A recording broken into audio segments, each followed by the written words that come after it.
Ignacio joins in now, retired Air Force Special Operations Commander. Welcome, Glenn. You know, military obviously could be one of those most affected by this. We could talk about that in a moment. Go back to what Kelly was reporting on, though, from earlier today. It was unusual to see all these top military leaders called into one place. You don't see it often, but Secretary of War, as he now known, Pete Hegseth did that, along with President Trump at Quantico. Hegseth was, you know, this war on woke garbage, as he talked about. He says that we're done with, and used an expletive on diversity, DEI programs. Here's a little bit more from Hegseth today at Quantico. For too long, we've promoted too many uniformed leaders for the wrong reasons, based on their race, based on gender quotas, based on historic so-called firsts. We've pretended that combat arms and non-combat arms are the same thing. We've weeded out so-called toxic leaders under the guise of double-blind psychology assessments, promoting risk-averse, go-along-to-get-along conformists instead. We became the woke department.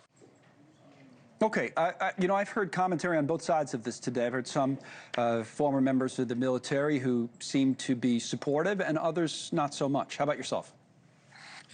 Yeah, I was going to expect a lot of pushback on this and a lot of cheering.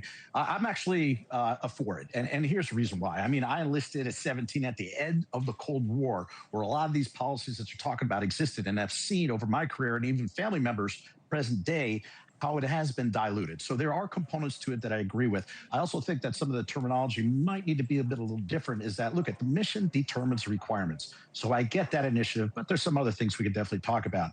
I do agree, you know, I was very worried about what does this mean with all these generals and admirals coming in. Yeah. But then I really comprehended that, you know, look, if it's like me talking to you, I'm telling you something, one thing, but if I am face to face with you, that impact is significant and all these commanders need to hear it face to face. So I was against it. Now I'm actually for that type of meeting actually happening. What do you think the impact would be on some of the generals and admirals that were there?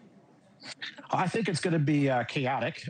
First things you see things like different things for like the Marines are a little bit more hardcore about this, especially with physical standards and how it goes through other services where, you know, Air Force, just because of the nature of the job, depending on what you did, wasn't as heavy. So this is, you know, standardizing things across the board. Again, over the time, based on promotions on performance, that was something that really a lot of people got away from. The Air Force, I know, did, because they were looking at people's how many college credits do you have versus how you perform your job for a promotion. So there has been a dilution. And honestly, it's who can do the job and do the best. I don't care, male, female. I've seen, you know, a lot of women kick my tail in a lot of things, and it's how performing you are on the job. And I think that clears it for both. If you're, you know, a weaker man, you're not going to perform, same thing. So I like that kind of push. Okay, now let me talk about one of the areas where the military, of course, not the United States military, hopefully not ever, but the Israeli military is focused on, and United States foreign policy is focused on.